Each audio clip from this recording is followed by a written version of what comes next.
ನೋಡಿ, ಬಹುತೇಕರು ಇದರ ಕ್ಲಾರಿಟಿ ಕೊಟ್ಬಿಡ್ತೀನಿ ನಿಮಗೆ ನಾನು.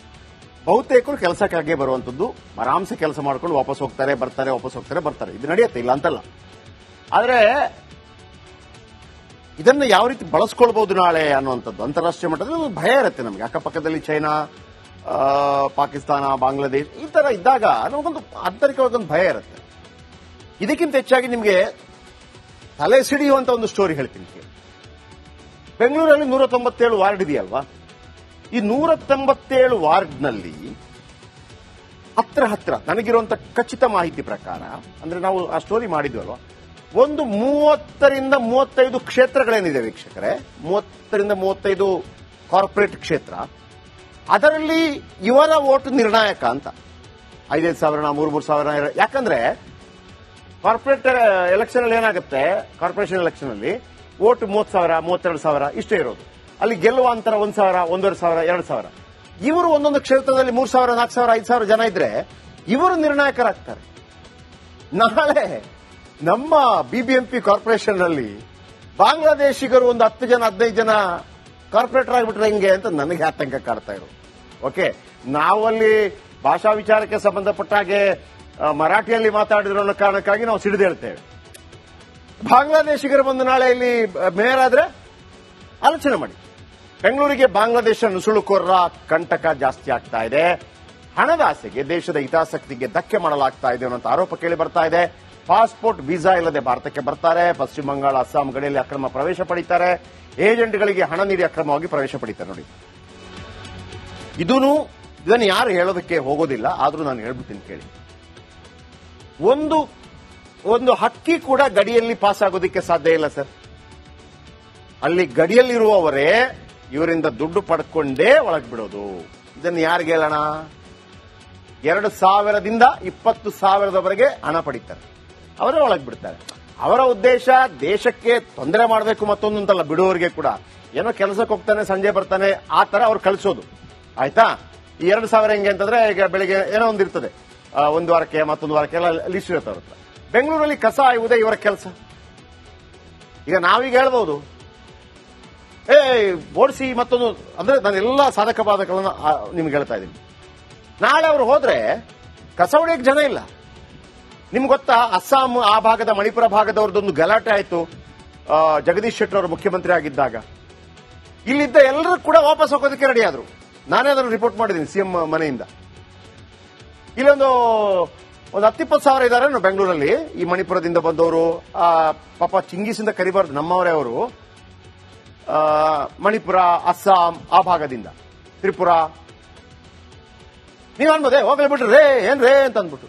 ಮಜಾ ಅಲ್ಲ. ಕಷ್ಟ ಏನಪ್ಪಾ ಅಂತಂದ್ರೆ, ನಾವು ಕೆಲವು ಹೋಟೆಲ್ಗೆ ಊಟಕ್ಕೆ ಹೋಗಿದ್ವಿ. ಅಲ್ಲಿ ಟೇಬಲ್ ಕ್ಲೀನ್ ಮಾಡಕ್ ಜನ ಇಲ್ಲ. ಬಾರ್ಬಾರ್ ಶಾಪ್ ಅಲ್ಲಿ ಕಟಿಂಗ್ ಮಾಡಕ್ ಜನ ಇಲ್ಲ, ಎಲ್ಲ ಅವರೇ. ಆಮೇಲೆ ನಾವು ಈ ತಮಿಳರು ಬಂದಾಗ ಮತ್ತೆ ಓಡಿಸಿ ಅಂತೀವಿ. ಸ್ವಾಮಿ, ನಾವುಗಳು ನಮ್ಮ ಕೆಲಸವನ್ನ ನಾವು ಮಾಡದೇ ಇದ್ದ ಕಾರಣಕ್ಕಾಗಿ ನಮಗೆ ಆ ಕೆಲಸವನ್ನ ಮಾಡೋದಕ್ಕೆ ಹಿಂಜರಿಕೆ ಇದ್ದಾಗಿ ನಮಗೆಲ್ಲ ಪೋಸ್ಟ್, ದೊಡ್ಡ ದೊಡ್ಡ ಪೋಸ್ಟೇ ಬೇಕು ಇದ್ದ ಕಾರಣಕ್ಕಾಗಿ ಅವ್ರು ಬಂದ್ ಮಾಡ್ತಾರೆ. ನಮ್ಮವ್ರು ಸೆಕ್ಯೂರಿಟಿ ಗಾರ್ಡ್ ಕೆಲಸ ಮಾಡಕ್ ರೆಡಿ ಇಲ್ಲ. ಏನು ಸೆಕ್ಯೂರಿಟಿ ಗಾರ್ಡ್? ಅರೆ, ಅದಕ್ಕಾಗಿ ಅವ ಬರ್ತಾನೆ. ಇದು ಕೂತು ಚರ್ಚೆ ಮಾಡಬೇಕಾದಂತ ವಿಚಾರ ಅಂತ ನಾನು ಹೇಳ್ತಿರೋದು. 3 ಚಕ್ರದ ಸೈಕಲ್ ನಲ್ಲಿ ಪ್ಲಾಸ್ಟಿಕ್ ಪೇಪರ್ ಸಂಗ್ರಹ ಮಾಡ್ತಾರೆ. ಬಿಬಿಎಂಪಿಯಲ್ಲೂ ಕೆಲಸ ಮಾಡ್ತಾರಂತೆ ನುಸುಳುಕೋರರು. ಬಾಂಗ್ಲಾದೇಶ ನುಸುಳುಕೋರರಿಂದ ವಿವಿಧೆಡೆ ಸಮಸ್ಯೆ ಆಗ್ತಾ ಇದೆ. ಕಾನೂನು ಉಲ್ಲಂಘಿಸಿ ಭಾರತಕ್ಕೆ ಅಕ್ರಮ ಪ್ರವೇಶ ಪಡೀತಾರೆ. ಇಂಥವರ ವಿರುದ್ಧ ಮೋದಿ ಸರ್ಕಾರ ಈಗಾಗಲೇ ಕ್ರಮ ಕೈಗೊಳ್ಳಬೇಕಿದೆ. ಥೇಟ್ ಟ್ರಂಪ್ ರೀತಿ ಅಕ್ರಮ ವಲಸಿಗರನ್ನ ಓಡಿಸಬೇಕಿದೆ ಅಂತ ನಾವು ಹೇಳಬಹುದು. ಆದ್ರೆ ಟ್ರಂಪ್ ಓಡಿಸೋದು ಯಾರನ್ನು ಗೊತ್ತಾ? ಸೊಫೆಸ್ಟಿಕೇಟೆಡ್ ಜನರನ್ನು ಓಡಿಸ್ತಾರೆ. ಶ್ರೀಮಂತರಾಗಿ ಹೋಗಿದ್ದವ್ರನ್ನ ಒಂದು ಆಲೋಚನೆ ಮಾಡಬೇಕು. ನೀವು ಓಡಿಸುವಂತ ಸಂದರ್ಭದಲ್ಲಿ ಈ ಕಸಾಯವರು, ಕೆಲಸ ಮುಸುರೆ ಗಿಸ್ರೆ ಒಟ್ನಲ್ಲಿ ಕೆಲಸ ಮಾಡೋರು, ಇವರು ಹೋದ್ರೆ ನೀವು ಮಾಡ್ತೀರಾ ಅನ್ನೋ ಪ್ರಶ್ನೆ ಕೂಡ ಉದ್ಭವ ಆಗ್ಬೇಕು. ಇದು ಚರ್ಚೆಯ ವಿಷಯ. ಏನ್ ಶೆಟ್ರಿಗೆ ಮಾತಾಡ್ತಾ ಇದಾರೆ ಅನ್ಕೋಬೇಡಿ. ಹೋಗ್ಬಾರ್ದಾ, ಕಳಿಸಬಾರ್ದಾ? ಕಳಿಸೋಣ. ಈ ಕೆಲಸ ಮಾಡೋರು ಯಾರು ಅದನ್ನು ಕೂಡ ಆಲೋಚನೆ ಮಾಡಬೇಕಲ್ಲ ಅಂತೇಳಿ. ಓಕೆ, ನೆಕ್ಸ್ಟ್ ಏನೋ ನೋಡಿ, ಬಹುತೇಕರು ಇದರ ಕ್ಲಾರಿಟಿ ಕೊಟ್ಬಿಡ್ತೀನಿ ನಿಮಗೆ ನಾನು. ಬಹುತೇಕರು ಕೆಲಸಕ್ಕಾಗಿ ಬರುವಂತದ್ದು, ಆರಾಮ್ಸೆ ಕೆಲಸ ಮಾಡ್ಕೊಂಡು ವಾಪಸ್ ಹೋಗ್ತಾರೆ, ಬರ್ತಾರೆ. ಇದು ನಡೆಯುತ್ತೆ, ಇಲ್ಲ ಅಂತಲ್ಲ. ಆದ್ರೆ ಇದನ್ನ ಯಾವ ರೀತಿ ಬಳಸ್ಕೊಳ್ಬಹುದು ನಾಳೆ ಅನ್ನುವಂಥದ್ದು ಅಂತಾರಾಷ್ಟ್ರೀಯ ಮಟ್ಟದಲ್ಲಿ ಒಂದು ಭಯ ಇರುತ್ತೆ ನಮಗೆ. ಅಕ್ಕಪಕ್ಕದಲ್ಲಿ ಚೈನಾ, ಪಾಕಿಸ್ತಾನ, ಬಾಂಗ್ಲಾದೇಶ್ ಈ ತರ ಇದ್ದಾಗ ನಮಗೊಂದು ಆಂತರಿಕವಾದೊಂದು ಭಯ ಇರುತ್ತೆ. ಇದಕ್ಕಿಂತ ಹೆಚ್ಚಾಗಿ ನಿಮಗೆ ತಲೆ ಸಿಡಿಯುವಂತ ಒಂದು ಸ್ಟೋರಿ ಹೇಳ್ತೀನಿ ಕೇಳಿ. ಬೆಂಗಳೂರಲ್ಲಿ 197 ವಾರ್ಡ್ ಇದೆಯಲ್ವಾ, ಈ 197 ವಾರ್ಡ್ನಲ್ಲಿ ಹತ್ರ ನನಗಿರುವಂತ ಖಚಿತ ಮಾಹಿತಿ ಪ್ರಕಾರ, ಅಂದ್ರೆ ನಾವು ಆ ಸ್ಟೋರಿ ಮಾಡಿದ್ವಲ್ವಾ, ಒಂದು 30ರಿಂದ 35 ಕ್ಷೇತ್ರಗಳೇನಿದೆ ವೀಕ್ಷಕರೇ, 30ರಿಂದ 35 ಕಾರ್ಪೊರೇಟ್ ಕ್ಷೇತ್ರ, ಅದರಲ್ಲಿ ಇವರ ಓಟ್ ನಿರ್ಣಾಯಕ ಅಂತ. 5,000, 3,000. ಯಾಕಂದ್ರೆ ಕಾರ್ಪೊರೇಟ್ ಎಲೆಕ್ಷನ್ ಅಲ್ಲಿ ಏನಾಗುತ್ತೆ, ಕಾರ್ಪೊರೇಷನ್ ಎಲೆಕ್ಷನ್ ಅಲ್ಲಿ ಓಟ್ 30,000, 32,000 ಇಷ್ಟೇ ಇರೋದು. ಅಲ್ಲಿ ಗೆಲ್ಲುವ ಅಂತರ 1,000, 1,500, 2,000. ಇವರು ಒಂದೊಂದು ಕ್ಷೇತ್ರದಲ್ಲಿ 3,000, 4,000, 5,000 ಜನ ಇದ್ರೆ ಇವರು ನಿರ್ಣಾಯಕರಾಗ್ತಾರೆ. ನಾಳೆ ನಮ್ಮ ಬಿಬಿಎಂಪಿ ಕಾರ್ಪೊರೇಷನ್ ನಲ್ಲಿ ಬಾಂಗ್ಲಾದೇಶಿಗರು ಒಂದು 10 ಜನ 15 ಜನ ಕಾರ್ಪೊರೇಟರ್ ಆಗಿಬಿಟ್ರೆ ಹೆಂಗೆ ಅಂತ ನನಗೆ ಆತಂಕ ಕಾಡ್ತಾ ಇರೋದು. ಓಕೆ, ನಾವಲ್ಲಿ ಭಾಷಾ ವಿಚಾರಕ್ಕೆ ಸಂಬಂಧಪಟ್ಟ ಹಾಗೆ ಮರಾಠಿಯಲ್ಲಿ ಮಾತಾಡಿರೋ ಕಾರಣಕ್ಕಾಗಿ ನಾವು ಸಿಡಿದೇಳ್ತೇವೆ. ಬಾಂಗ್ಲಾದೇಶಿಗರು ಬಂದು ನಾಳೆ ಇಲ್ಲಿ ಮೇಯರ್ ಆದ್ರೆ ಆಲೋಚನೆ ಮಾಡಿ. ಬೆಂಗಳೂರಿಗೆ ಬಾಂಗ್ಲಾದೇಶ ನುಸುಳುಕೋರರ ಕಂಟಕ ಜಾಸ್ತಿ ಆಗ್ತಾ ಇದೆ. ಹಣದ ಆಸೆಗೆ ದೇಶದ ಹಿತಾಸಕ್ತಿಗೆ ಧಕ್ಕೆ ಮಾಡಲಾಗ್ತಾ ಇದೆ ಅನ್ನೋ ಆರೋಪ ಕೇಳಿ ಬರ್ತಾ ಇದೆ. ಪಾಸ್ಪೋರ್ಟ್ ವೀಸಾ ಇಲ್ಲದೆ ಭಾರತಕ್ಕೆ ಬರ್ತಾರೆ. ಪಶ್ಚಿಮ ಬಂಗಾಳ, ಅಸ್ಸಾಂ ಗಡಿಯಲ್ಲಿ ಅಕ್ರಮ ಪ್ರವೇಶ ಪಡೀತಾರೆ. ಏಜೆಂಟ್ಗಳಿಗೆ ಹಣ ನೀಡಿ ಅಕ್ರಮವಾಗಿ ಪ್ರವೇಶ ಪಡೀತಾರೆ. ನೋಡಿ, ಇದನ್ನು ಯಾರು ಹೇಳೋದಕ್ಕೆ ಹೋಗೋದಿಲ್ಲ, ಆದ್ರೂ ನಾನು ಹೇಳ್ಬಿಡ್ತೀನಿ ಕೇಳಿ. ಒಂದು ಹಕ್ಕಿ ಕೂಡ ಗಡಿಯಲ್ಲಿ ಪಾಸ್ ಆಗೋದಕ್ಕೆ ಸಾಧ್ಯ ಇಲ್ಲ ಸರ್. ಅಲ್ಲಿ ಗಡಿಯಲ್ಲಿರುವವರೇ ಇವರಿಂದ ದುಡ್ಡು ಪಡ್ಕೊಂಡೇ ಒಳಗೆ ಬಿಡೋದು. ಇದನ್ನು ಯಾರಿಗೆ ಹೇಳೋಣ? 2,000ದಿಂದ 20,000ದವರೆಗೆ ಹಣ ಪಡೀತಾರೆ, ಅವರೇ ಒಳಗೆ ಬಿಡ್ತಾರೆ. ಅವರ ಉದ್ದೇಶ ದೇಶಕ್ಕೆ ತೊಂದರೆ ಮಾಡಬೇಕು ಮತ್ತೊಂದಂತಲ್ಲ, ಬಿಡುವವರಿಗೆ ಕೂಡ ಏನೋ ಕೆಲಸಕ್ಕೆ ಹೋಗ್ತಾನೆ, ಸಂಜೆ ಬರ್ತಾನೆ, ಆ ತರ ಅವ್ರು ಕಳಿಸೋದು. ಆಯ್ತಾ?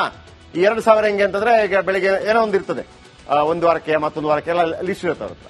ಬೆಂಗಳೂರಲ್ಲಿ ಕಸ ಆಯುವುದೇ ಇವರ ಕೆಲಸ. ಈಗ ನಾವೀಗ ಹೇಳ್ಬಹುದು,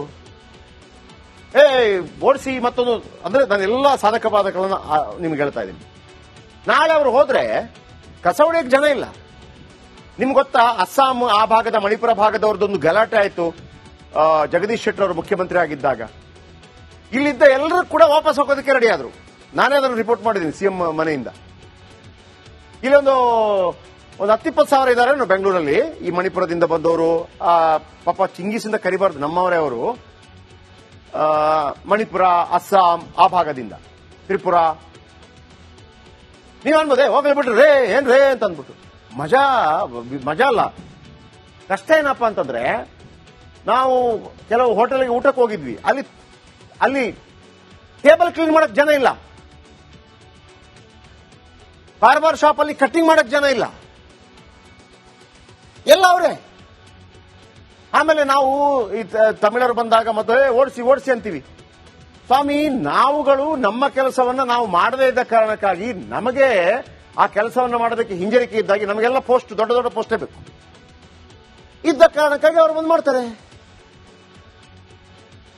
ನಮ್ಮವ್ರು ಸೆಕ್ಯೂರಿಟಿ ಗಾರ್ಡ್ ಕೆಲಸ ಮಾಡಕ್ ರೆಡಿ ಇಲ್ಲ. ಏನು ಸೆಕ್ಯೂರಿಟಿ ಗಾರ್ಡ್? ಅರೆ, ಅದಕ್ಕಾಗಿ ಅವ ಬರ್ತಾನೆ.